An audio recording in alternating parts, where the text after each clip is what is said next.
अपने आप को प्रभु के चरणों में समर्पित कर दो, अपने कर्मों को प्रभु के चरणों में समर्पित कर दोगे, बच जाओगे, माया के प्रहार से बच जाओगे। प्रभु कहते हैं जो शुभ शास्त्र के विधान के अनुसार कर्म किया गया और अशुभ जो शास्त्र के प्रतिकूल आचरण बन गया है, वो भी सब मैं संभाल लूंगा, तुम केवल मेरी शरण में हो जाओ, तुम्हें नहीं भोगना पड़ेगा। भगवान कह रहे हैं। अगर बुद्धि ही खराब है तो भगवान की बात समझ में कैसे आएगी। कितना बढ़िया कृपा करके भगवान हमें उपदेश कर रहे हैं। अगर शास्त्र प्रतिकूल भी आचरण हो गए तो तू चिंता मत कर, मेरी शरण में आ जा। अनंत माताओं जैसा दुलार लेकर प्रभु, पर अपने लोग ऐसे मूढ़ हैं, ऐसी मलिन बुद्धि है कि इस बात को हम समझते ही नहीं। मैं कर लूंगा, मैं सुखी हो जाऊंगा, मैं अभी तक ये किया है आगे भी ऐसा करूंगा। व्यर्थ का अभिमान पतन का मार्ग पुष्ट करता है। श्री भगवान कह रहे हैं जो मुझे भाव से बचते हैं मैं पक्षपात ले लेता हूं उनका, ये खास बात है। बस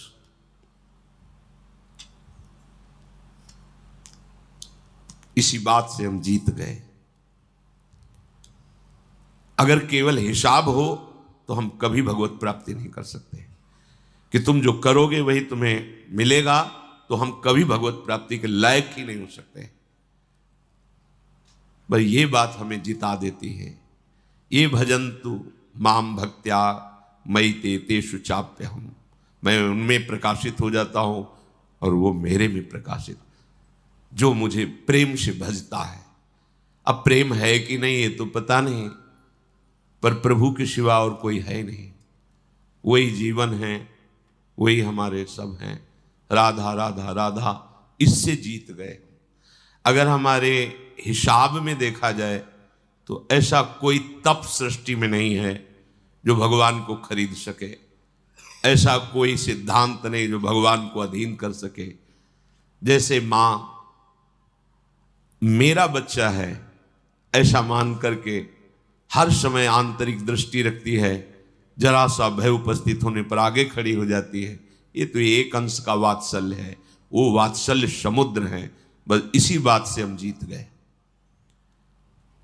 नहीं तो भगवान जब अपने स्वभाव में हो तो हम कभी भगवत प्राप्ति नहीं कर सकते। भगवान का स्वभाव क्या? समोहम सर्वभूतेषु न मे द्वेष्योस्ति न प्रियः, मेरा कोई प्रिय नहीं है और कोई अप्रिय नहीं है। फिर तो हमारी बात नहीं बन पाती। अगर हमारी बात बनी है तो उनके दुलार से बनी है। उनका दुलार कैसे अनुभव में आया, कैसे आता है? अपनापन करने से। मेरे प्रभु जैसे भी है हम आपके हैं नाथ, अब आपके सिवा हमारा कोई सहारा नहीं। और ये बात जब वाणी से हृदय में उतर जाती है तो फिर जो चमत्कार जीवन में होता है वो किसी और साधन से नहीं होता है। मृत्यु से बचने के लिए बड़े बड़े उपाय किए जाते हैं। जब हार हो जाती है उपायों की, तब ये बात ध्यान आती है कि है कोई ऐसा जो मुझे बचा सकता है। नहीं, जीव का ऐसा स्वभाव बन गया है कि वो पहले भगवान की शरण होता ही नहीं है। वो जब तक हार नहीं जाता तब तक भगवान की शरण नहीं होता है। ये पक्की बात है, ये स्वभाव है उसका। आखिरी दम तक वो तिनके का भी सहारा लेने की कोशिश करेगा।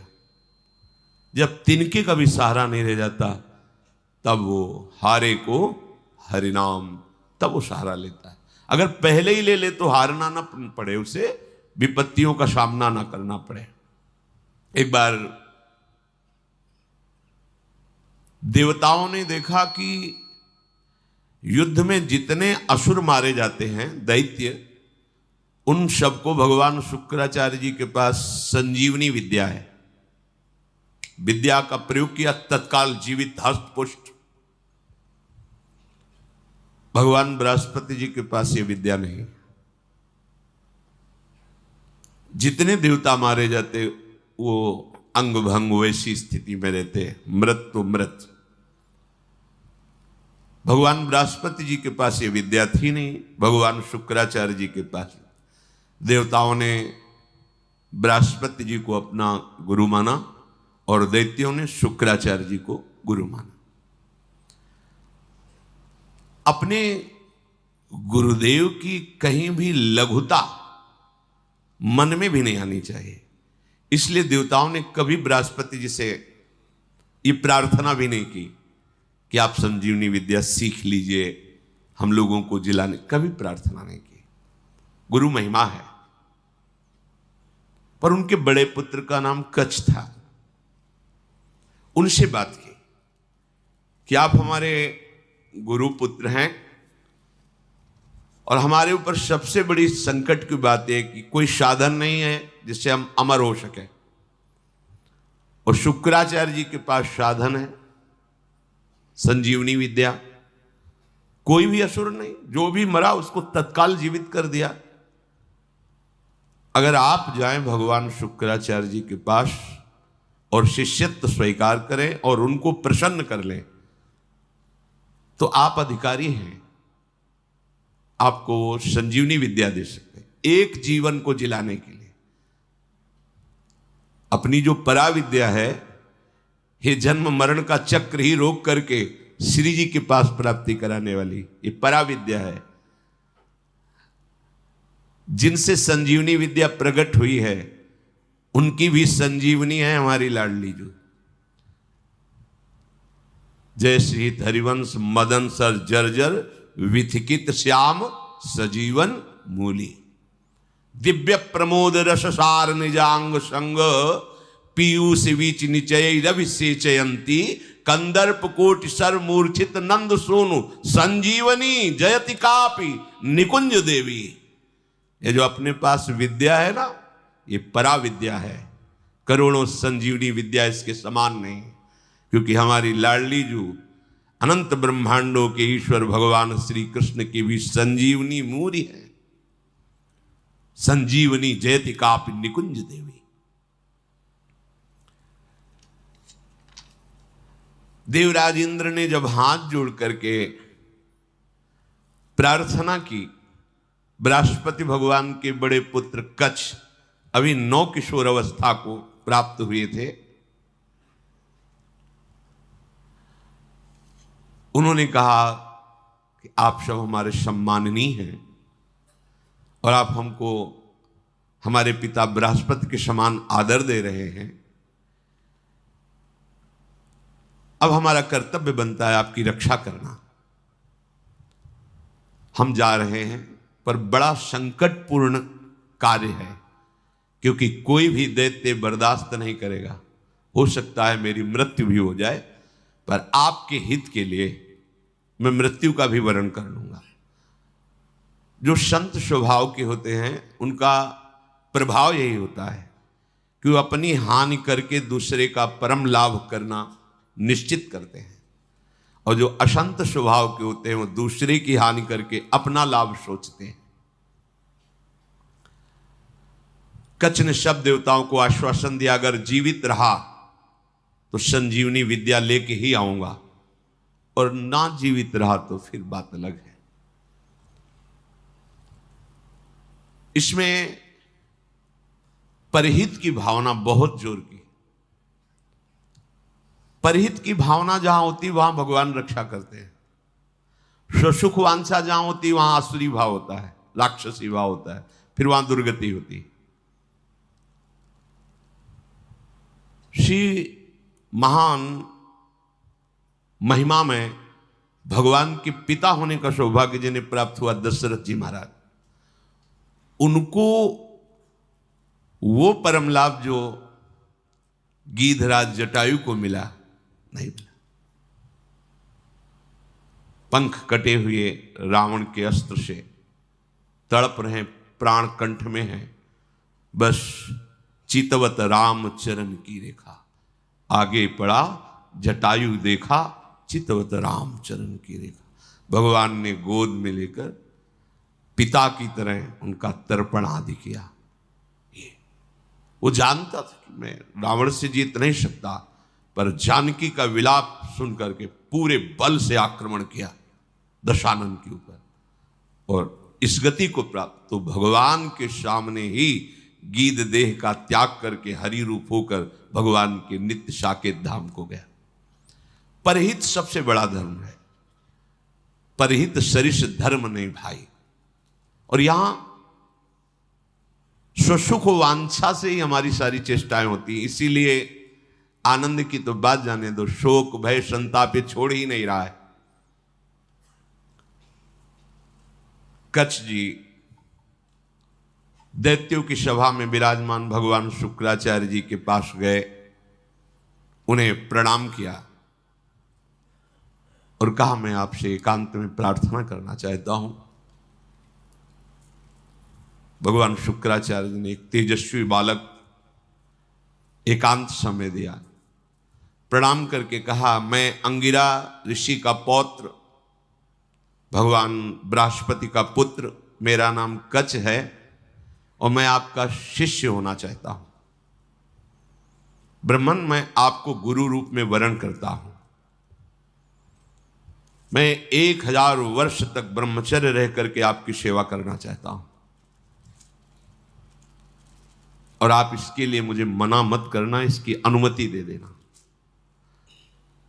शुक्राचार्य जी ने कहा कच्छ सुस्वागतम तेस्तु प्रतिगृहणामि ते वचः अर्चयिष्येह मर्च्यम त्वामर्चितोस्तु बृहस्पति। मुझे बहुत प्रसन्नता हुई कच्छ, तुम्हारे संकल्प का हम स्वागत करते हैं।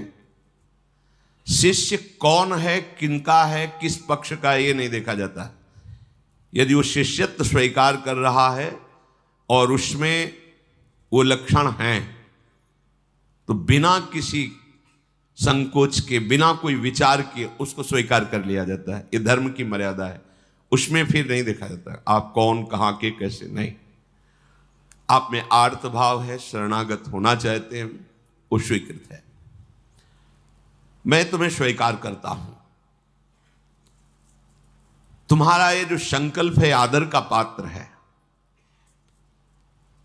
तुम्हारा सम्मान करना भगवान बृहस्पति का सम्मान करना है। तब कच्छ ने कहा कि आपने बड़ी हम पर कृपा कर दी। महाकांतिमान कच्छ बड़े ही सुंदर थे। उनके सामने जल लेकर संकल्प किया 1000 वर्ष तक मैं अखंड ब्रह्मचर्य रहूंगा। शुक्राचार्य जी ने कहा कि मेरे ही भवन में तुम्हें अब रहना होगा और तुम प्रकाशित मत होइए कि मैं बृहस्पति पुत्र हूं, क्योंकि दैत्यों में देवताओं के प्रति द्वेष भाव है, वो अमंगल कर देंगे। और मेरी ये पुत्री देवयानी तुम्हारी ही अवस्था की है, नवकिशोर अवस्था ही, यौवन के पदार्पण की भूमिका को कहते हैं। तारुण्य प्रथमो प्रवेश समय, इसे किशोर अवस्था कहते हैं।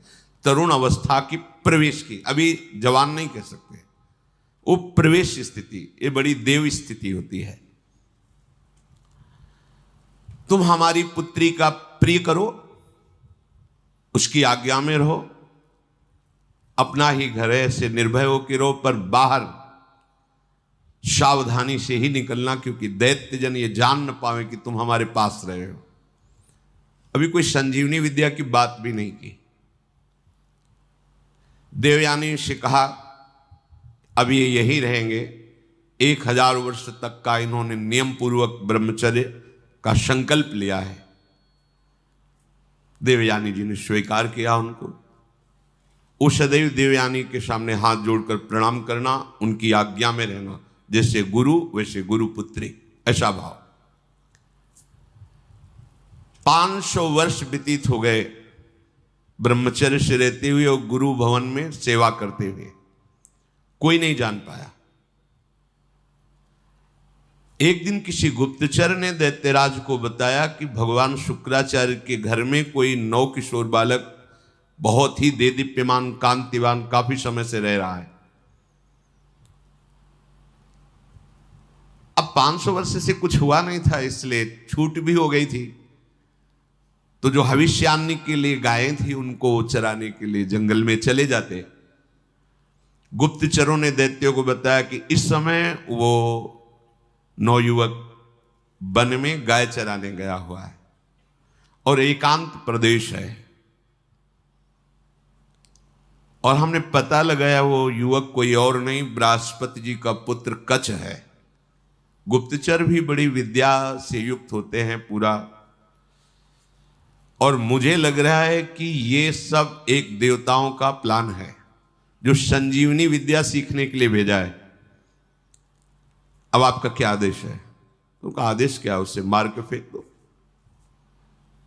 पर ऐसी सावधानी से मार करके उसे अलग अलग करो जिससे शुक्राचार्य जी जिला ना पावे। एकांत प्रदेश में वो गौएं चरा रहे थे, दैत्यों ने जाकर अस्त्र शस्त्र से उन्हें छोटे छोटे टुकड़े काट डाले कच्छ के और कुत्तों को खवा दिया। देखो, एक संजीवनी विद्या के लिए कष्ट सहना, और ये तो अंतिम है, अब संसार चक्र में ही नहीं आना। इसके लिए अगर एक बार कोई हमारे ऊपर प्रहार करे या शरीर छूट जाए तो मेरा घाटा थोड़ी है, शरीर तो वैसे ही छूटना है। अगर मुझे शरीर छोड़ने पर श्री जी मिल जाती है तो सस्ता बड़ा सौदा है, बहुत सस्ता सौदा है। प्राण दिए यह प्रेम न पाइए, और मुझे मिल रहा है तो दौड़ के पहले नंबर में खड़े होना चाहिए। ये तो एक संजीवनी विद्या है, प्राप्त तो है। दैत्यों के पास इतने सामर्थ्यशाली महात्मा भी हैं, क्या उनका स्वभाव बदला? क्या वो आनंद से तृप्त हुए क्या? लेकिन राधा राधा कह के देखो, ये राधा नाम परा विद्या है, अमृत है, तुम्हें तृप्त कर देगा। समस्त कामनाएं भस्म करके, कर्म बंधन से मुक्त करके, प्रेम में डुबोकर श्री जी के पास पहुंचा देगा। जहां ना आना है न जाना है, जहां पाना तो खूब है, न गैस बनेगी, न मल बनेगा, न मूत्र बनेगा। दिव्य, न बुढ़ापा है, न कोई पीड़ा है, न कोई रोग है, चिदानंद शरीर। कोई भय नहीं कि कभी हटा दिए जाएंगे, दूसरा आएगा तो हमारी जगह ले लेगा, ऐसा नहीं। बस वहीं विश्राम मिलेगा। चलना है, मन में ठान लो, चलना है। पर यह बात कि जिस मार्ग में हम चल रहे हैं उसमें फूल ही फूल नहीं मिलेंगे, शूल भी मिलेंगे। शूल को देख के डरना नहीं, वो शूल फूल बन जाएंगे। पर आप सोचो कि अब हम तो भजन में चले तो सब जयमाला पहनावे हमें, और हमें प्रणाम करें, नमस्कार करें, तो भूल जाना जब आप अच्छी चढ़ाई पर चढ़ रहे होंगे तो पैर पकड़ के घसीटने वाले हजारों दौड़ पड़ेंगे, पर आपको रुकना नहीं है। बल आपका श्री जी, इसलिए कोई घसीट नहीं सकता, पर विघ्न बाधाएं आपको घेर लेंगी। किसी उत्तम वस्तु की प्राप्ति के लिए बहुत उसे छुपा के रखा जाता है, बड़े विघ्न रखे जाते हैं जिसे कोई अधिकारी ही प्राप्त कर पावे। उनको मार दिया कच्छ को, उनके शरीर के टुकड़े टुकड़े करके कुत्तों को खवा दिया। अब उस दिन गौएं बिना रक्षक के वापस आ गई। देवयानी जी ने देखा कि कच्छ तो आए नहीं, गौएं लौट आई। उन्होंने शुक्राचार्य जी से कहा कि भगवान, आपने अग्निहोत्र कर लिया, सूर्य देवस्थाचल को चले गए, गौएं वापस आ गई, पर कच्छ वापस नहीं आया। मेरा हृदय भयभीत हो रहा है, कच्छ के साथ कुछ अमंगल हुआ। मैं सत्य कहती हूं, मेरा हृदय कभी झूठ इशारे नहीं करता। मेरे हृदय में आ रहा है कि शायद अब कच्छ जीवित नहीं है। भगवान शुक्राचार्य जी ने ध्यान देकर देखा, बोले तो ये तो गजब हो गया, कच्छ को काट करके कुत्तों को खवा दिया दैत्यों ने। ठीक है, संजीवनी विद्या का प्रयोग किया, हर कुत्ते के पेट से फट फट करके मांस एकत्रित हुआ, कच्छ जिंदा हो गए। ये संजीवनी विद्या, विद्या का बड़ा प्रभाव होता है। इलवल और वातापी नाम के दैत्य थे ना, इसी विद्या को जानते थे, और उनको संतों से द्वेष था। जो आसुरी स्वभाव के होते, संत उनका भी मंगल करते, पर उनका द्वेष होता है, उनको सताने में अच्छा लगता है। जो सीधे धर्मात्मा संत भगवत मार्ग के पथिक, उनको संकट में डालना, उनको तड़पाना, उनको मारना, इससे उनको अच्छा लगता है। जो दैत्य राक्षसी स्वभाव के जन होते हैं, भला संत किसी से क्यों ऐसा द्वेष करेंगे कि किसी को कष्ट हो। पर देखो ना, पूज्यपाद उड़िया बाबा को काट डाला गड़ासे से, भरी स्वभाव में से फव्वारे जैसे निकलते ना, ऐसे खून के फव्वारे निकले।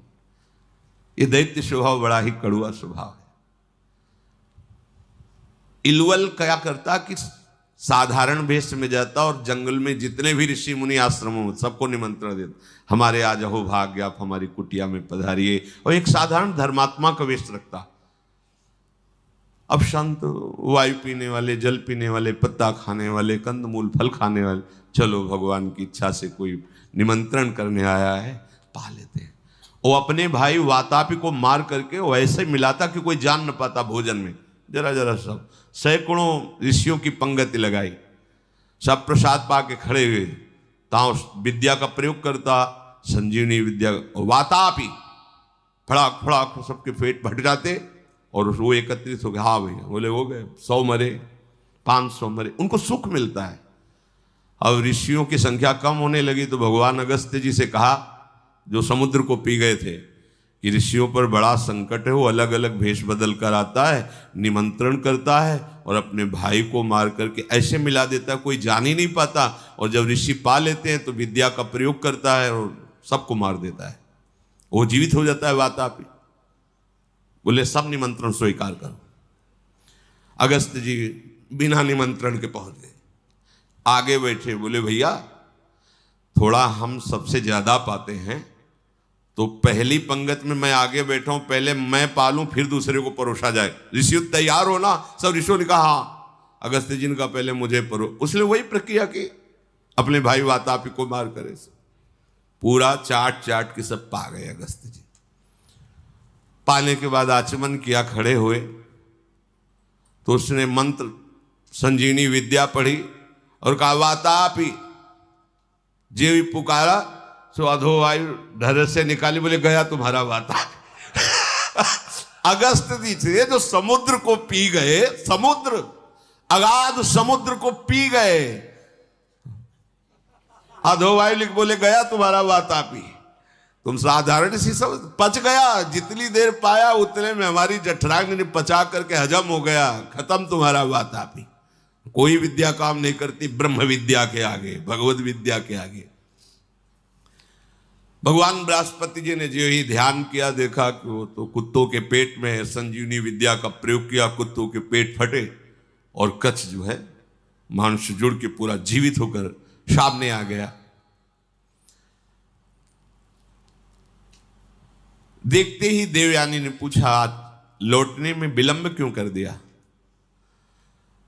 तो उन्होंने कहा कि देवी मैं समिधा कुश और काष्ठ गुरु सेवा के लिए ला रहा था, तो एक वृक्ष के नीचे रुका, गौएं भी हमारे साथ थी, वहां कुछ असुरों ने मुझे घेर लिया और पूछा तुम कौन हो? तो मैंने बता दिया मेरा नाम कच्छ, मैं बृहस्पति का पुत्र हूं और भगवान शुक्राचार्य हमारे गुरु हैं, उनकी सेवा के लिए मैं सामग्री ले जा रहा हूं। तो उन्होंने मुझे मार दिया और मार करके कुत्तों को खवा दिया। मेरी स्मृति कभी भंग नहीं होती क्योंकि मैं अखंड ब्रह्मचारी हूं। ब्रह्मचर्य में बहुत बड़ी सामर्थ्य है जिसका महत्व आज नहीं समझा जा रहा है। अगर आपका शरीर स्वस्थ है, किसी औषधियों का सेवन नहीं हो रहा है संसारिक, और आप ब्रह्मचारी हैं, एक बार श्लोक पढ़ लीजिए, वो पूरा टेप हो जाएगा। दोबारा कोई बात सुननी नहीं पड़ती, एक बात सुन लिया पूरा दिमाग में बैठ जाएगा। भारी से भारी मेहनत करने पर कभी थकावट नहीं होगी। 2-4 दिन नींद ना आवे तो आपको परेशानी नहीं होगी, क्योंकि बहुत शीतलता, बहुत धैर्य, गंभीरता, ये सब ब्रह्मचर्य प्रकट कर देता है, तभी उपासना परिपक्व होती है। अब ब्रह्मचर्य नहीं तो स्मरण ही नहीं है, ना प्रभु का स्मरण है, ना अपने लक्ष्य का स्मरण है। जिधर जो प्रवाह हुआ उसी में बहते डोल रहे हैं। शरीर इतने क्षीण हो रहे हैं वासना के कारण कि कुछ भी प्रकृति की मार झेलने लायक ही नहीं रह गए। देखो ब्रह्मचर्य का प्रभाव। कच्छ कह रहे मुझे पूरा स्मरण है, मेरी स्मृति कभी भंग नहीं होती। जब हमारे गुरुदेव ने संजीवनी विद्या का प्रयोग किया तो फिर मैं जीवित होकर तुम्हारे सामने उपस्थित हूं। कच्छ ने जब अपने मारे जाने की बात कही तो देवयानी बड़ी सावधान हो गई कि कच्छ को अब गाय चराने नहीं भेजना। दैत्यों को तो पता था कि हमने मारकर खवा दिया। अब तो एक दिन सेवा के लिए कुछ पुष्प की आवश्यकता हुई तो देवयानी ने कहा पास के ही जंगल से पुष्प ले आइए। दैत्य दूर से निगरानी रखते थे, उन्होंने देखा कच्छ तो जिंदा है, जाकर के सोचा कच्छ जिंदा है, बोले वापस फूल लेके ना जाने पावे, अब की क्या करें? बोले मारो, मार के जलाओ, जला के राख जो है समुद्र में बहा दो। जब पुष्प ही लौट करके नहीं आए कच्छ पुष्प लेकर के, तो देवयानी ने फिर प्रार्थना की कि शाम होने जा रही, पुष्प तो सुबह लेने भेजा था, अभी तक कच्छ वापस नहीं आए।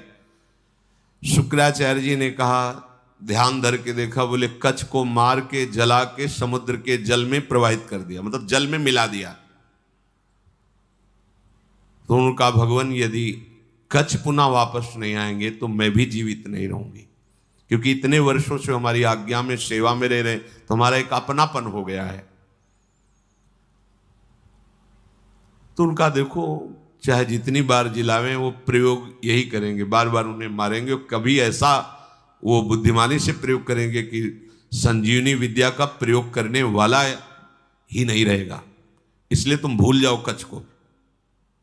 तो उनका ऐसा नहीं हो सकता, जो आपकी शरण में आपको उसकी रक्षा करनी ही पड़ेगी।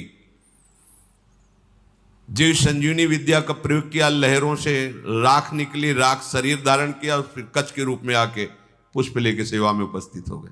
बड़ी विद्या में सामर्थ्य होती है। गुप्तचरों ने बताया कि कच्छ है अभी गुरु भवन में, मार के जला के। अब वहां हुआ कि सुनो अब की बार ऐसा करो कि कोई उपाय ही न रह जाए संजीवनी विद्या के प्रयोग का। तो किसी कार्य हेतु जे भी गुरु भवन से बाहर निकले, कच्छ उनका अपहरण कर लिया। कच्छ को मार करके जलाया, जला करके छान करके उस राख को सुरा में मिला करके अंगूर आदि के रस में और शुक्राचार्य जी के ही पास पहुंचा दिया। जो सेवा में था यही दिया, भगवान शुक्राचार्य पी गए। शुक्राचार्य जी पी गए। देवयानी ने कहा पूरा दिन हो गया कच्छ के दर्शन नहीं हो रहे। तो अब बताया बार बार वो अगर हम संजीवनी विद्या का प्रयोग भी करेंगे तो मार ही डालेंगे, इसलिए तुम छोड़ो, क्यों चिंता करते हो। उन्होंने कहा भगवान आप ये निश्चित समझ लीजिए कि शरणागत हैं वो हमारे, और मैं उनकी रक्षा किए बिना जीवित नहीं रह सकती। आपसे सच कहती हूं, यदि मैंने कच्छ का दर्शन नहीं किया तो अपना जीवन नष्ट कर दूंगी। प्यार तो होता ही परिवार के जनों से। शुक्राचार्य जी ने कहा बेटी बृहस्पति का पुत्र कच्छ इस बार ऐसी घटना में स्थित है, या तुम्हारे पिता रहेंगे या कच्छ रहेगा। देवयानी तुम शोक छोड़ो, रो मत। तुम्हारी जैसी विवेकशालिनी और शास्त्र स्वाध्याय करने वाली युवती के लिए ऐसा रोना या ऐसी बात कहना मैं जीवन त्याग दूंगी, ये उचित नहीं है। असंभव है अब जिलाना कच्छ को। बोले क्यों? बोले हमारे पेट में पहुंच चुका है वो। ध्यान के द्वारा देखा कि अंगूर आदि के रसों में सुरा मिला के उनको पिला दिया। बोले कच्छ को हम ही को पिला दिया गया। ऐसे ये द्वेषी हैं दैत्यजन कि बाहर से तो पेट फाड़ के निकाल दिए सबके, सब जगह से बुला लिया। अब अगर हम विद्या का प्रयोग करते हैं तो हमारी मृत्यु हो जाएगी, क्योंकि निकलेंगे। देवयानी ने कहा कि मेरे दुख को अगर दूर करना चाहते हैं तो कच्छ को बुलाना ही पड़ेगा। तो उन्होंने कहा इसमें कोई संशय नहीं कि दैत्य लोग बहुत द्वेषी हैं। मेरे शिष्य को मार डाला है भयंकर स्वभाव वाले दैत्य। ये जानते नहीं कि मैं कितनी सामर्थ्य से युक्त हूं, फिर भी मेरे शरणागत को कष्ट दे रहे हैं, विरुद्ध आचरण कर रहे हैं। मुझे लगता है कि अब इनके परास्त होने का समय आ गया है। जब कोई गुरुद्रोह करता है तो उसके नाश का निश्चित समय आ जाता है। इस तरह का अपराध चाहे वो देवराज इंद्र क्यों न हो, उसको भी भयभीत करके परास्त कर देता है। जो ब्रह्मचर्य के पालन में रत है, मेरी आज्ञा में रहता है, मुझे बहुत प्रिय है, उसका कोई अहित करे तो मानो मेरा ही अहित कर रहा है।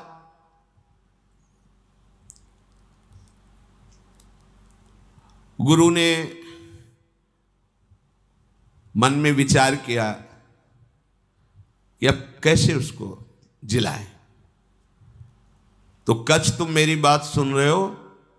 संजीवनी विद्या का ध्यान करते हुए कहा। तो अंदर से कच्छ बोले, हाँ गुरुदेव सुन रहा हूं, बहुत भयभीत भी हूं, क्योंकि मैं आपकी हाथों के बीच में फंस गया हूं। विद्या के प्रभाव से अंदर से आवाज। गुरुदेव आप प्रसन्न हो, मैं आपको प्रणाम करता हूं। जैसे पुत्र का पिता पर और पिता का पुत्र पर स्नेह होता है, उसी प्रकार हमारा आपके प्रति और आपका हमारे प्रति स्नेह है। शुक्राचार्य जी ने कहा, उस समय मैं नहीं जान पाया जिस समय तुम हमारे मुख द्वार से उदर में गए। तो उनका, गुरुदेव आपके प्रसाद से और ब्रह्मचर्य से मेरी स्मरण शक्ति मरने पर भी नहीं छूटती। मुझे पूरी याद है। यदि आपने संजीवनी विद्या का प्रभाव किया और मैंने आपके पेट को फाड़ा तो सबसे बड़ा कलंकी मैं कहलाऊंगा कि गुरुदेव की हत्या करने वाला है। गुरुदेव, यद्यपि मैं कष्ट में हूं, पर मैं आपके पेट को, आप ऐसा संजीवनी विद्या का प्रयोग मत कीजिए जिससे आपकी मृत्यु हो जाए। मैं हर क्लेश सह सकता हूं, लेकिन गुरु के विरुद्ध नहीं चल सकता। आचार्यपाद, असुरों ने मुझे मार करके मेरे शरीर को जलाकर चूर्ण बना करके और अंगूर आदि के रस में मिलाकर आपको पिला दिया है। ब्राह्मी, आसुरी, दैवी तीनों मायाओं की आप ज्ञाता हैं। आपके होते हुए कोई भी माया उल्लंघन नहीं कर सकती। शुक्राचार्य जी ने कहा, बेटी दूसरा कोई कार्य कहो तो तुम्हारा प्रिय कर दें। अब कच्छ को बचा पाना बड़ा कठिन है, थोड़ी देर में मेरी आते कच्छ को पचा लेंगे। मेरे उदर के विदीर्ण होने के सिवा कोई दूसरा उपाय नहीं रह गया। अगर मैं ब्रह्म विद्या का प्रयोग करता हूं तो मेरे उदर में वो जीवित होंगे, उनका उदर, मेरा उदर फटेगा, मैं मर जाऊंगा। देवयानी जी ने कहा, पिताजी कच्छ का नाश नहीं होना चाहिए, क्योंकि आपका शरणागत शिष्य है, और आपका वध होना ये मैं देख नहीं सकती, सह नहीं सकती। आप बड़े प्रवीण हैं, दोनों के बीच का रास्ता निकालिए। शुक्राचार्य जी ने कहा, बृहस्पति के पुत्र कच्छ, तुम हमारी बात सुन रहे हो? देवयानी तुम पे प्रसन्न है और मैं भी तुम्हारा हित करना चाहता हूं, इसलिए तुम सुनो, मैं तुम्हें मृत संजीवनी विद्या देता हूं। आए भी इसीलिए थे, आज तक नहीं कहा था। गुरु की शरण जिस भाव से हुआ जाता है, बिना मांगे वो बात पूरी हो जाती है, यदि आपकी निष्ठा और भावना है। देखो, ऐसी परिस्थिति दैत्यों ने प्रकट की विपरीत, लेकिन वही विपरीतता इनके लिए अनुकूलता का स्वरूप हो गई। शुक्राचार्य जी ने कहा, तुम सुनो, मैं तुम्हें संजीवनी विद्या का उपदेश करता हूं। संजीवनी विद्या का उपदेश किया और कहा, जब मैं अपने ऊपर प्रयोग करूंगा तो तुम बाहर निकलना, मेरा पेट फाड़ के तो मेरी मृत्यु हो जाएगी, फिर तुम संजीवनी विद्या का प्रयोग मेरे ऊपर करना, जिससे मैं जीवित हो जाऊंगा। मेरे शरीर से जीवित निकलकर तुम मेरे वास्तविक पुत्र बन जाओगे, क्योंकि मेरे उदर में रहे तुम। गुरु से विद्या प्राप्त करके सामर्थ्यशाली होने पर भी शिष्य को सदैव गुरु के प्रति दोष दृष्टि से रहित धर्मयुक्त दासता का भाव ही रखना चाहिए। तो भगवान शुक्राचार्य से संजीवनी विद्या प्राप्त करके उन्होंने कहा, हाँ प्रभु, मेरी स्मरण में आ गई संजीवनी विद्या। जे ही प्रयोग किया, संजीवनी शुक्राचार्य जी का पेट फटा और कच्छ बाहर निकले। बड़ा ही तेजस्वी स्वरूप संजीवनी विद्या प्राप्त करने के बाद और हो गया कच्छ का, मानो मूर्तिमान वेद रूप धारण करके आ गए हो। शुक्राचार्य गुरुदेव को भूमि में मृत पड़ा देख करके उन्होंने अपनी गुरु विद्या संजीवनी का प्रयोग किया। जे ही प्रयोग किया ते ही उठ खड़े हुए भगवान शुक्राचार्य, साष्टांग प्रणाम किया। गुरुदेव, मैं विद्या से शून्य था, उस दशा में आपने मेरा पालन पोषण किया और अत्यंत दुर्लभ मृत संजीवनी विद्या दी, जो अमृत धारा है। कोई भी महात्मा ऐसा कैसे हो सकता है कि अपने ऐसे उपकार करने वाले गुरुदेव को कभी भी दुखी कर सके। आप ही मेरे माँ हो, आप ही मेरे पिता हो। हे गुरुदेव, हम जिस कार्य के लिए आए थे वो कार्य पूर्ण हुआ, पर मैं सदैव आपका हूं, आपका दास हूं। जब जैसी आज्ञा आप हमें जरूर दीजिएगा। गुरु की कृपा के बिना कोई भी विद्या सिद्ध नहीं होती।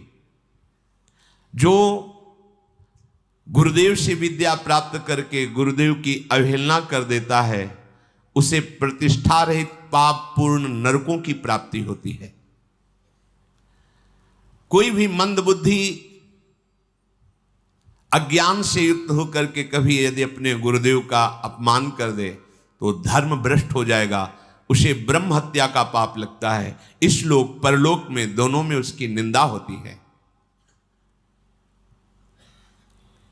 तपस्या की निधियों की निधि अप्रमेय शक्तिशाली महानुभाव शुक्राचार्य जी ऐसी बात सुनकर बहुत प्रसन्न हुए, गुरु निष्ठा देख करके।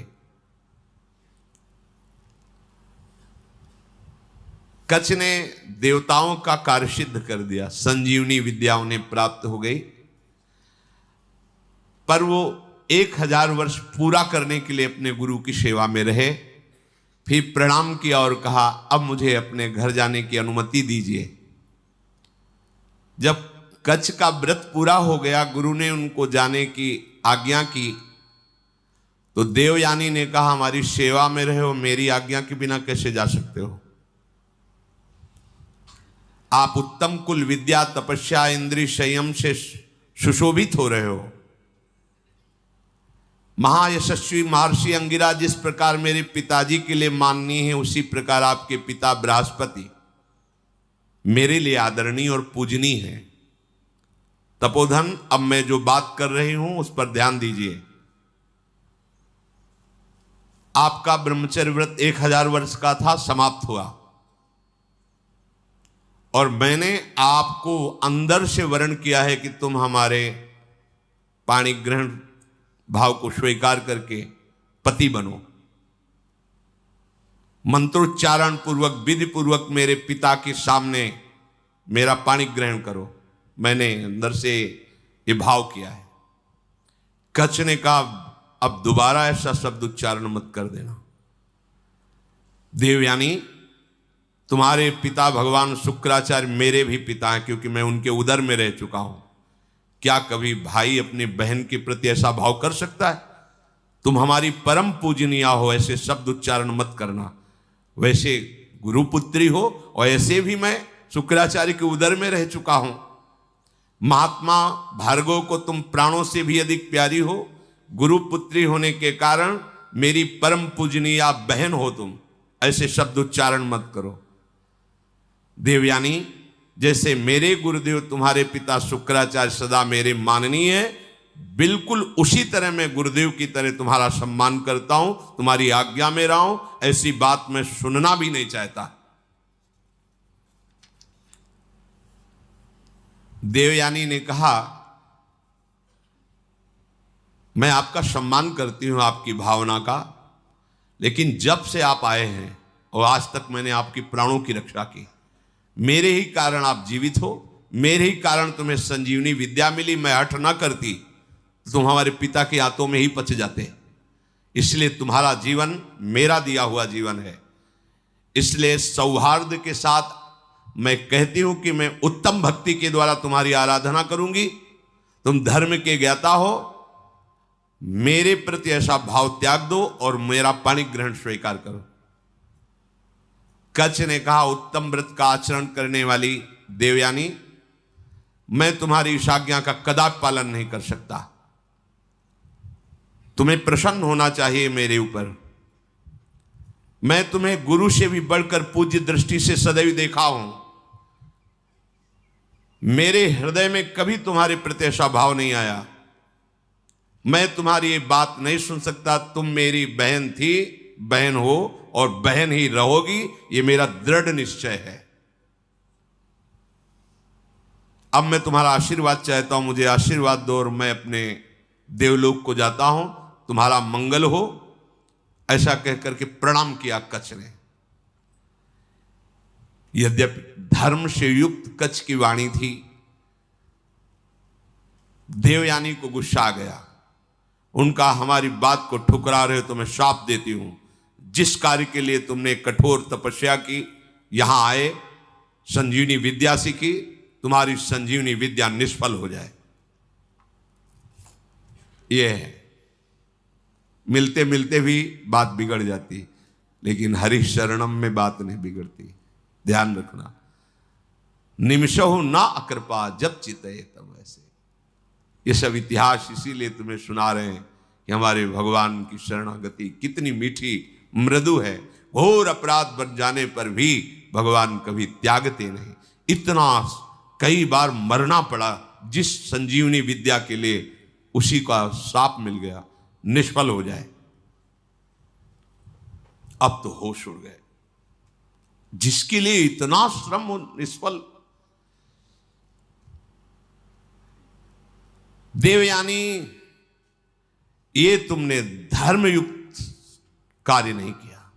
तुम गुरुपुत्री हो, गुरुपुत्री समझकर तुम्हें क्षमा करता रहा जब तुम बार बार पाणी ग्रहण की बात करती रही।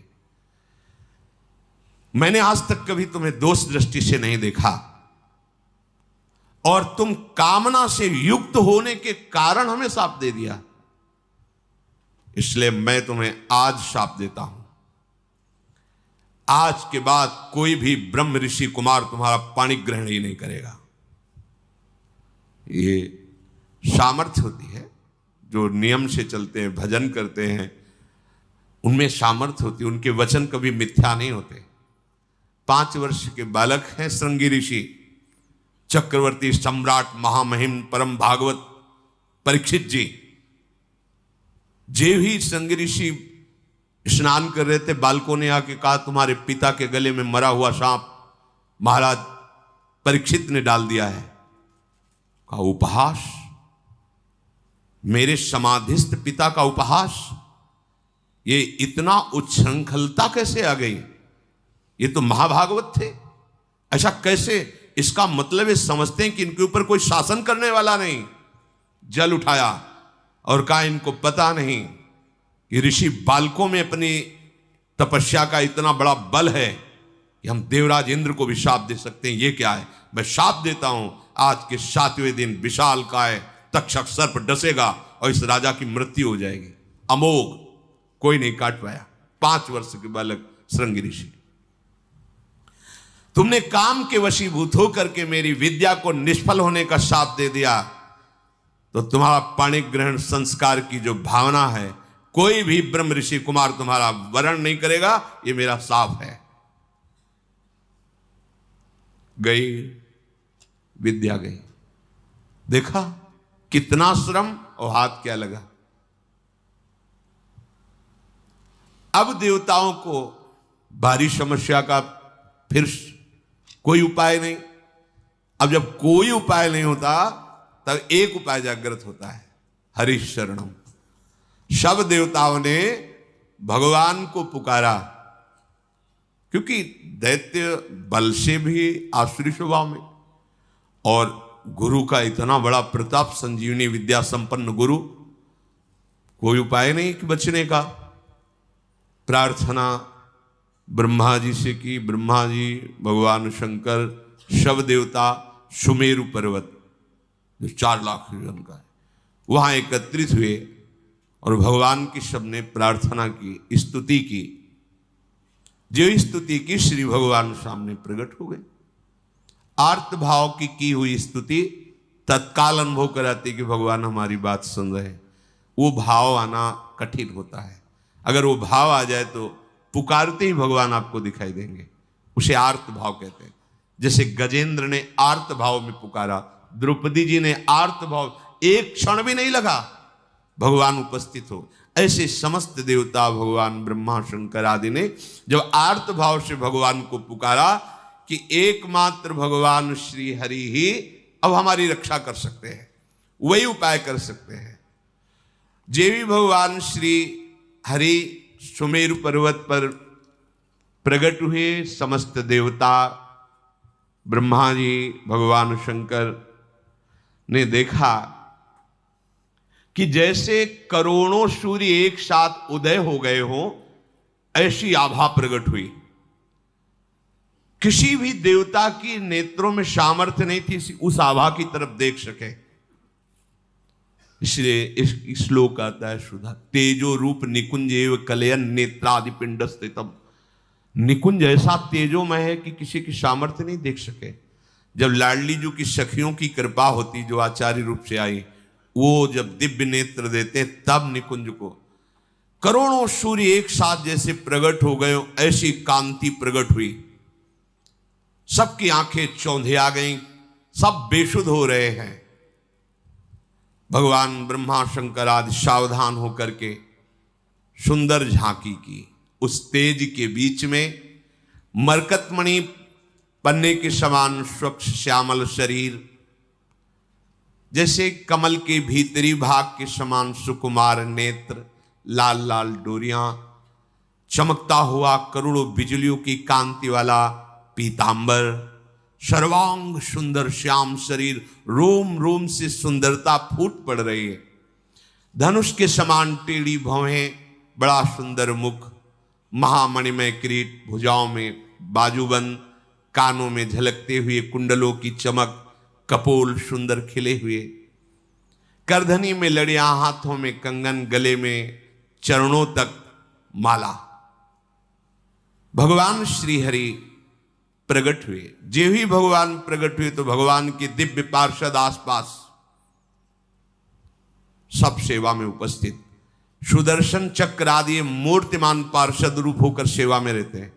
जब आदेश होता है तो अस्त्र रूप धारण करके फिर लीला करते हैं, जैसा आदेश भगवान का होता है। समस्त देवताओं ने साष्टांग पृथ्वी पर लौट करके भगवान श्री हरि को प्रणाम किया और सबने भगवान की स्तुति की। अजात जन्म स्थिति संयमाया गुणाय, निर्वाण सुखार्णवाय, अणुरणिम्ने परिगण्य धाम्ने, महानुभावाय नमो नमस्ते। संपूर्ण सृष्टि का प्रादुर्भाव, स्थिति और प्रलय ये आपसे ही होती है, पर आप इससे संबंध नहीं रखते। होती आपसे ही है पर आप इससे संबंध नहीं रखते।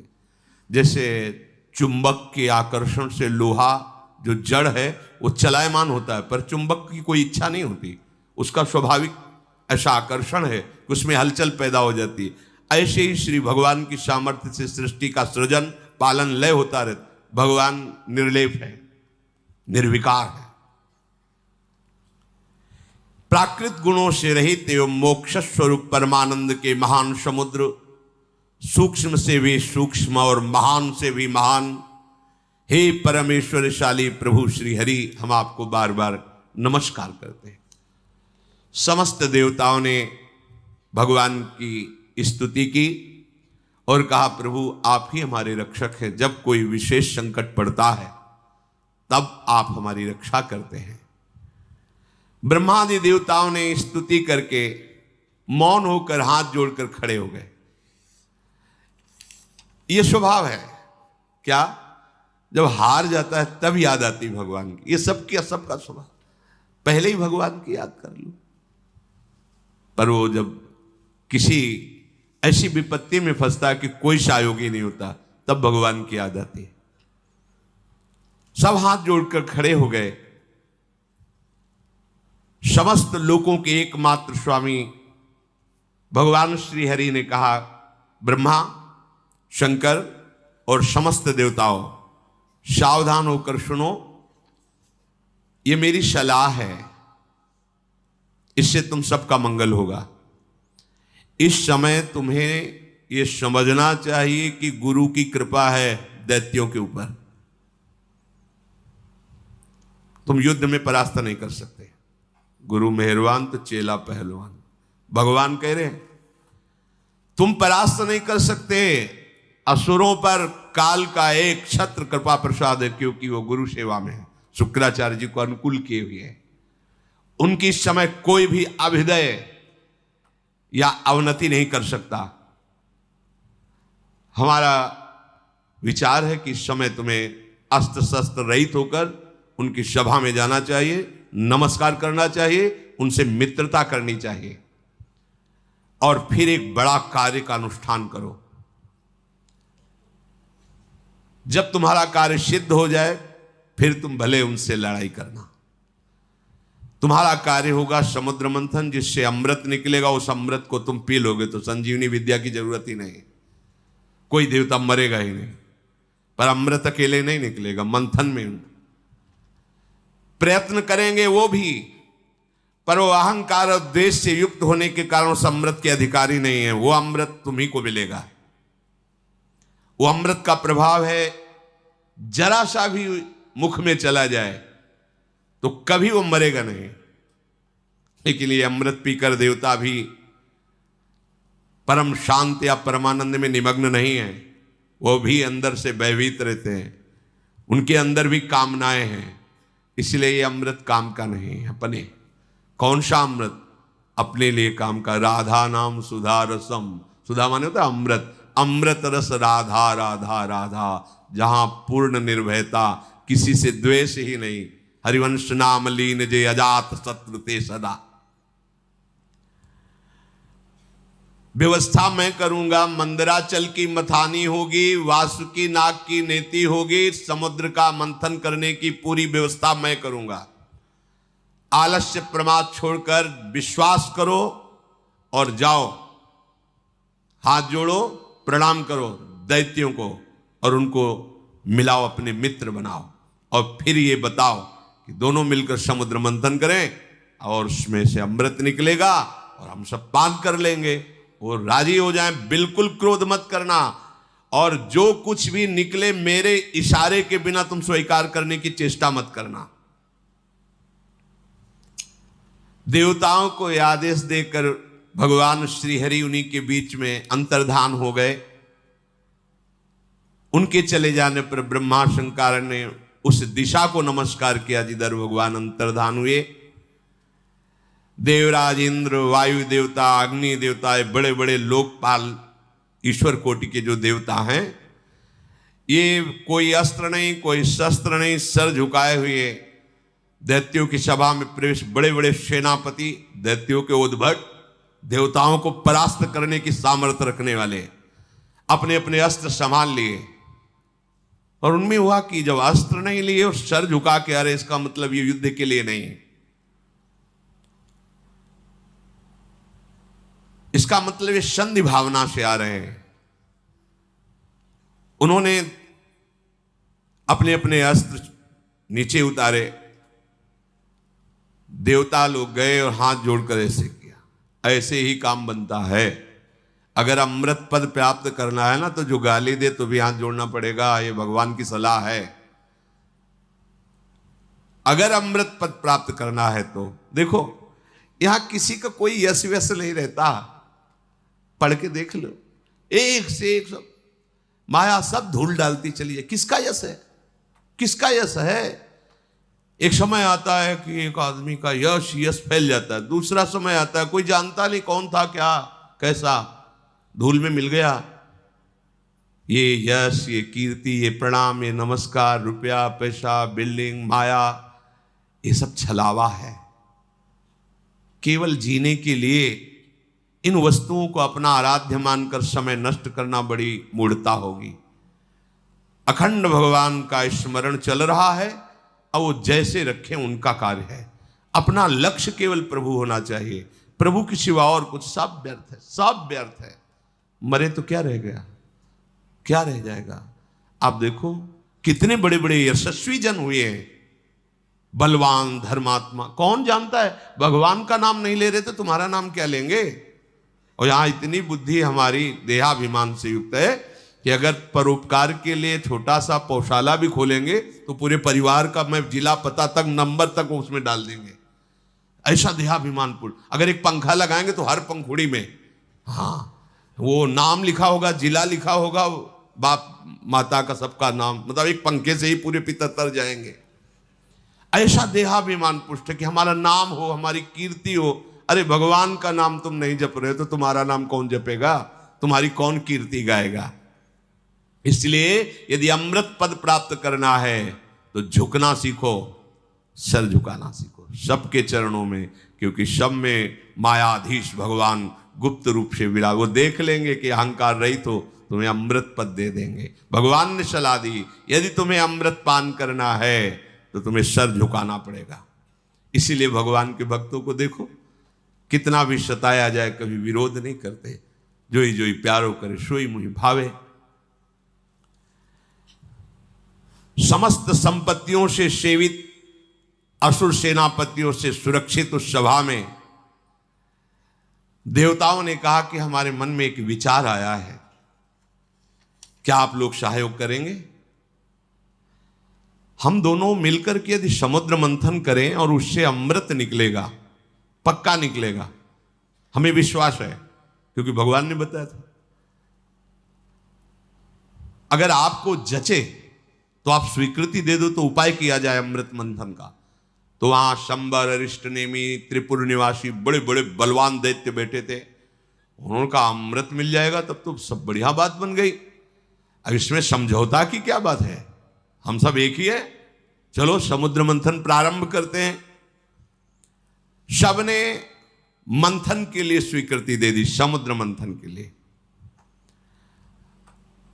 भगवान ने बताया था कि मंदराचल की मथानी होगी, 11,000 योजन ऊपर, 11,000 नीचे। एक योजन का मतलब 4 कोस, 11,000 का मतलब 11 का मतलब 44,000 कोस, 44,000 कोस ऊंचे। और नीचे मूल जड़ भी 11,000 उखाड़ के लाना है समुद्र के समीप और इसकी मथानी बनानी है। मंथन किसका हो रहा है, समुद्र का। अब बड़े बड़े बलवान देवता दैत्य मंदराचल को ललकारते हुए, गरजते हुए उखाड़ तो लिया पर फिर संभाल नहीं पाए तो सैकड़ों देवता और दैत्य चटनी बन गए, इतना बड़ा पहाड़। अब देवताओं ने भगवान का स्मरण किया कि प्रभु शुरुआत से अमंगल शुरू हो गया और डर गए सब कि अब ये तो घटना इतनी घट गई, इसी में हजारों देवता दैत्य पिस गए तो कैसे काम चलेगा। भगवान जिनकी पंखों से सामवेद उच्चारण होता है, उन गरुण जी के ऊपर विराजमान मंद मंद मुस्कुराते हुए आए जो देवता दानों चकनाचूर हो चुके थे। किसी के कंधे टूट गए थे, किसी का हाथ टूट गया, किसी के कमर टूट गई, कोई मर गया। भगवान गरुड़ पर बैठे हुए ही अमृतमयी दृष्टि से देखा, सब स्वस्थ, सब जीवित। कर तुम अकर तुम अन्यथा कर तुम। ऑपरेशन नहीं करना पड़ा हड्डियों का, औषधि नहीं लगानी पड़ी। समझो भगवान बिना औषधि के भी सारी औषधियों में सामर्थ्य उन्हीं के है। अगर कोई औषधि काम कर रही है तो भगवान की ही सामर्थ्य है। वो आपको, आपके मन को, आपके हृदय को परम शीतल कर देंगे।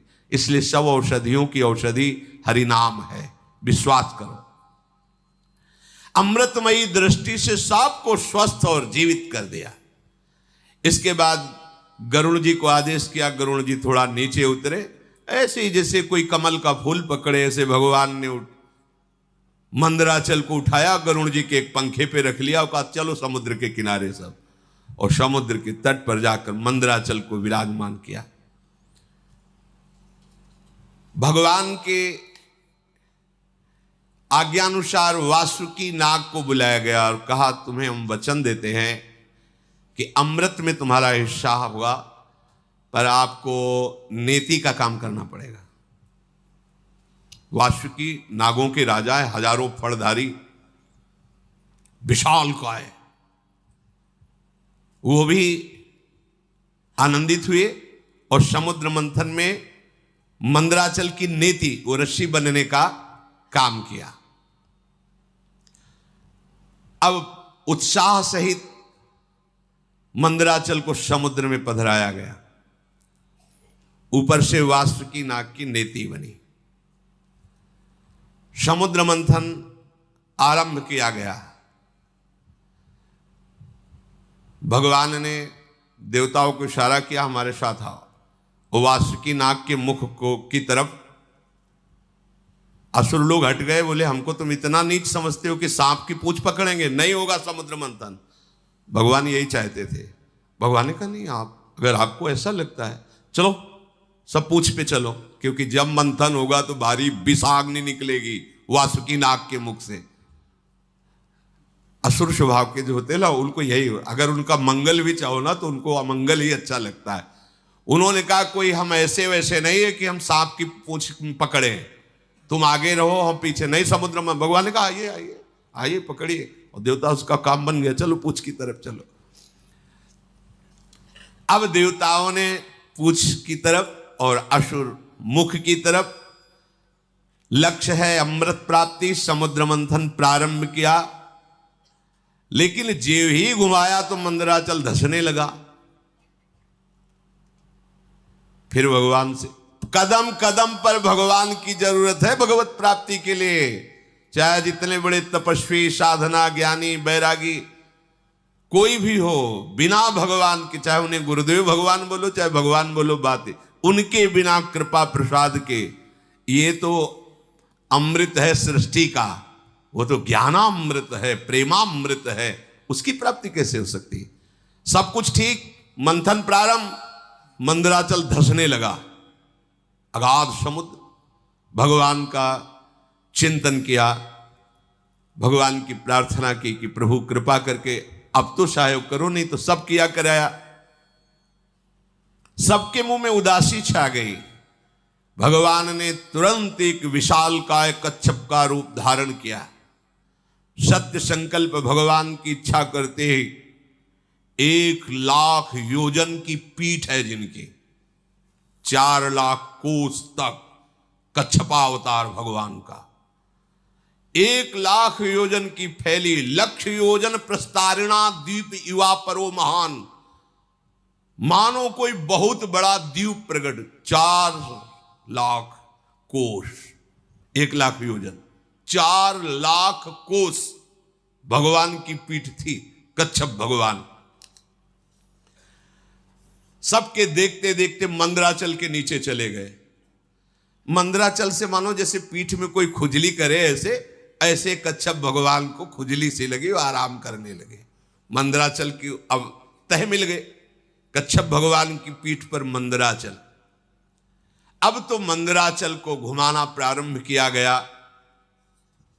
समुद्र मंथन संपन्न करने के लिए असुरों में भगवान आसुरी शक्ति के रूप में, देवताओं में दैवी शक्ति के रूप में, वासुकी नाग में निद्रा के रूप में, नीचे कच्छप के रूप में, ऊपर सहस्त्रावाव रूप रख करके पकड़े हुए सबसे ऊपर चोटी पे, ये किसी को पता नहीं। पूरा का पूरा मंथन भगवान से हो रहा है। इसीलिए कहते हैं अहंकार मत करो, साधना तुमसे नहीं, भगवान करा रहे हैं। बात को समझो। लग रहा है कि देवता और दैत्य कर रहे हैं, शुरू से अभी तक देख लो, सलाह देने वाले, मार्ग बताने वाले, व्यवस्था करने वाले, और फिर अमृत का हरण भी होगा तो वो भी छुटा के तुम्हें पिलाने वाले। अगर भगवान श्री हरि का आश्रय नहीं लिए तो ये तो प्रकृति के मंथन से, प्राकृतिक ही तो है समुद्र, और यहां ज्ञान समुद्र के मंथन से प्रेमामृत का पान करना है। इनमें बिना जगत गुरु श्री कृष्ण के कौन विजय प्राप्त कर सकता है? बोले इसमें गुरु की क्या आवश्यकता है, तो चल के देख लो, मिल ही जाए तो बता देना आके। आज तक किसी को मिला हो, इतिहास साक्षी हो तो बता देना। बिना गुरु का आश्रय लिए, और वो गुरु भगवान ही है। भगवान गुरु, गुरु भगवान। अब समुद्र मंथन बड़ी दृढ़ता से प्रारंभ हुआ। जेवी समुद्र मंथन प्रारंभ हुआ, वासुकी नाग के मुख से विष उगलना प्रारंभ। आप देवता सुरक्षित है पूंछ की तरफ, दैत्य झुलस रहे हैं, देवताओं की तरफ देख रहे हैं तो हल्की हल्की फुहारें आ रही शीतल। क्यों? भगवान के जिस पक्ष में है उनके पक्ष में हो ना, तो वहीं विष की ज्वाला और वहीं शीतल फुहारें। भगवान कह रहे समूहम सर्वभूतेषु, देखो समूहम, जो नीचे की पंक्ति में कहा जो मेरा भजन करता है, पक्षपात ले लेते हैं भगवान। शुद्ध हो गया समुद्र, भारी मंथन प्रारंभ हुआ, ऐसी विष के धुएं निकलने लगे, व्याकुलता बढ़ गई। भगवान ने तत्काल शीतल जल वर्षा का आदेश किया कि अगर ऐसा तो फिर कैसे समुद्र में, पग पग पर विघ्न है, भगवान न हो तो साधना सिद्ध ही नहीं हो सकती। भगवान की प्रेरणा से दिव्य बादल आकर के वर्षा करने लगे, शीतल सुगंधित वायु चलने लगी, सबकी जान में जान आया। अजित भगवान स्वयं मेघ के समान सांवला शरीर, पीतांबर धारण किए, कानों में मकराकृत कुंडल बिजली की तरह चमक रहे। विश्व विजयी भगवान देवताओं की तरफ खड़े होकर स्वयं मंथन कराने लगे। अब बड़े वेग से मंदराचल घुमाया जाने लगा, समुद्र में खलबली मच गई।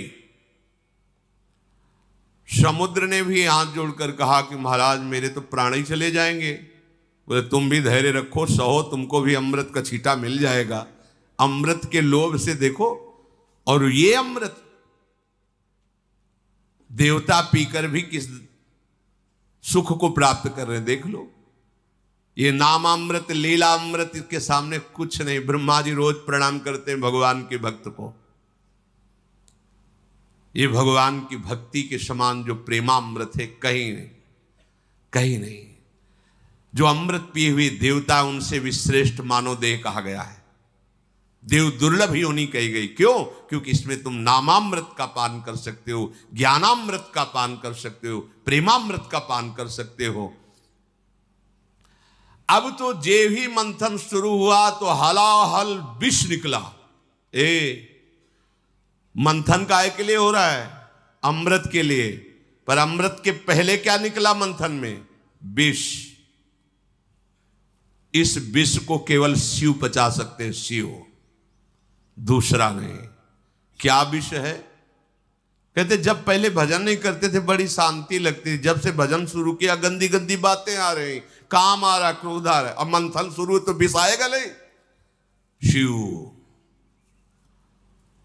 तुम्हारा संबंध नहीं है अंतःकरण धर्म से, ये ज्ञान ही शिव है। बंदे बोधमयम नित्यम, बोध माने ज्ञान, जो ज्ञान स्वरूप है वही इस विष को पचा सकता है। नहीं पचाना मुश्किल है, हार जाओगे, भाग जाना पड़ेगा, आप टूट जाओगे। नहीं, ज्ञान के द्वारा, विवेक के द्वारा अगर इस विष को न पचाया होता तो संतों ने अमृत पान न किया होता। हलाहल नामक इतना वो जहरीला कि उसके जो फूहे उड़ रहे थे आसपास का सब वन भस्म हो गया। अब देवता दैत्य सब के प्राण व्याकुल हो गए केवल उसकी भाप से जो जहर निकला। भगवान ने कहा कि चलो सब कैलाशपति का स्मरण करो, देवाधिदेव महादेव भगवान शंकर ही बचा सकते हैं। भगवान सदाशिव को पुकारा, अंबा के साथ भगवान प्रकट हुए। ऋषि मुनि देवता दैत्य सब प्रणाम करके प्रार्थना कर रहे। तीनों लोकों का अभ्युदय और मोक्ष जिन ऋषियों ने संकल्प करके कि सबका मंगल हो, वो सब ऋषि भी आ गए और स्तुति करने लगे भगवान शंकर की। देव देव महादेव भूतानां मन भूत भावन, त्राहिनः शरणापन्नास, त्रैलोक्य दहनाद विषाद। हे देवताओं के भी आराध्य देव, देवाधिदेव महादेव, अब आप ही समस्त प्राणियों की रक्षा कर सकते हो। हम सब आपकी शरण में आए हैं। ये त्रिलोकी को भस्म कर देगा विष। अगर इस विष को नहीं पचाओगे तो स्थूल, सूक्ष्म, कारण तीनों इस विष से व्याप्त हो जाएंगे। जिस काम के लिए ये मंथन शुरू हुआ था साधना का, वो काम पूरा नहीं हो पाएगा। इस विष को पचाना ही होगा, शिव रूप होकर, जीव रूप होकर नहीं। देहाभिमानी जीव, अंतःकरण धर्म का दृष्टा शिव। अंतःकरण पर काम आदि का वेग आ रहा है, ना कि मेरे में। अगर ये ज्ञान नहीं रखोगे, हमारा मन ऐसा, हमारा मन ऐसा, ढो मन की सारी बातें, उसी में फंसे रहो। मन थोड़ी तुम हो, अंतःकरण में स्फुरित हो रहा, तुम उसको देख रहे हो। उसकी गंदी बातें मत स्वीकार करो, मत उसको सपोर्ट करो, जीत जाओगे। इस त्रिलोकी को भस्म करने वाले उग्र विष से आप हमारी रक्षा कीजिए। भगवान शंकर से जब स्तुति की समस्त लोकपालों ने, प्रजा का संकट देखकर अकारण करुणा करने वाले भगवान शंकर ने अपनी प्रिया अंबा सती जी से कहा, देवी देखो तो बड़ा संकट उपस्थित हुआ इनके ऊपर। यद्यपि लालसा थी अमृत की, निकला पहले विष। और ये सिद्धांत भी है, यत तज्ञे विषम्यु तो परिणामे अमृतोपमम। ये विष जैसा लगता है, 2 बजे उठना और फिर दिनचर्या करना, ब्रह्मचर्य से रहना, भजन की भावना में डूबना, किसी से कोई भी व्यवहार नहीं, मनोरंजन नहीं, ये सब विष जैसा लगता है। इसका परिणाम अमृत होगा। अब मेरा कर्तव्य बनता है कि मैं इन्हें निर्भय कर दूं। सबकी रक्षा करना सामर्थ्यशालियों की सामर्थ्य का प्रयोग है। सज्जन पुरुष अपने क्षणभंगुर प्राणों की भी बलि देकर दूसरे की रक्षा करते हैं। देखो, कोई भी कार्य करने के पहले अपने अर्धांग से अनुमति लेना ही चाहिए।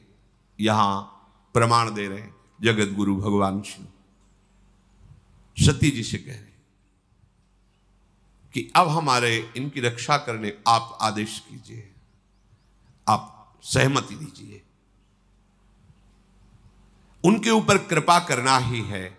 और इस कृपा से मुझे पता है कि मुझे श्री हरि का प्रेम प्राप्त होगा, क्योंकि श्री हरि के ही द्वारा प्रेरित ये कार्य हो रहा है। चराचर जगत में जब श्री हरि प्रसन्न हो जाते हैं तो फिर उसको और कुछ प्रसन्न करना बाकी नहीं रहता किसी के लिए। मैं इस विष का भक्षण करूंगा। विश्व के दाता, जीवन दाता भगवान शंकर जब सती जी से ऐसा कहा तो सती देवी ने उस प्रस्ताव को पास किया। हाँ ठीक है भगवान, आप जगत अम्बा है ना, जगत मंगल के लिए, और अपने प्रभु का वो सामर्थ्य भी जानती है। भगवान ने उस विष को आकर्षण किया खप्पर में, पूरा विष, और भगवान शिव उस हथेली के पात्र में रखकर विष को पान कर गए। बड़ा प्रभावशाली था, इसलिए हृदय में नहीं जाने दिया, बाहर नहीं रहने दिया, यही गले में रोक लिया। हलाहल विष उसने प्रभाव दिखाया, पूरा कंठ श्याम वर्ण का हो गया। इसलिए भगवान शिव का एक नाम नीलकंठ भी है। जिस समय भगवान शिव विष पी रहे थे तो उससे एक छोटा सा एक विष की बूंद गिरी, उसी से जितनी जहरीली औषधियां, जहर और सर्प बिच्छू आदि जो जहरीले जंतु, उसी जहर से हुआ। अगर पूरा जहर होता तो क्या होता, सब भस्म हो जाता त्रिभुवन।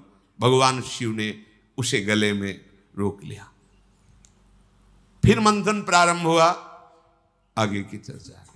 ये समुद्र मंथन है। बिना हृदय मंथन किए भगवत प्राप्ति के अमृत पद को कोई प्राप्त नहीं करता।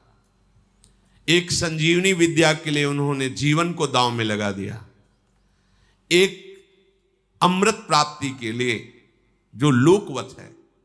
देखो कैसा, आप भगवदामृत पान करने के लिए कितने मजबूत होने चाहिए।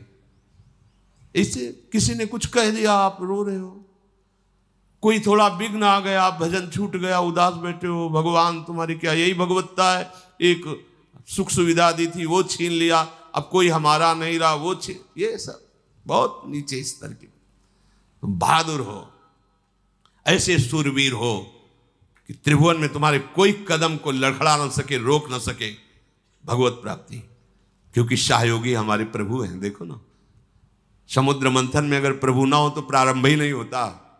ऐसे ही तुम्हारे भगवत प्राप्ति को अगर प्रभु स्वीकार न किए होते तो प्रारंभ ही नहीं होता।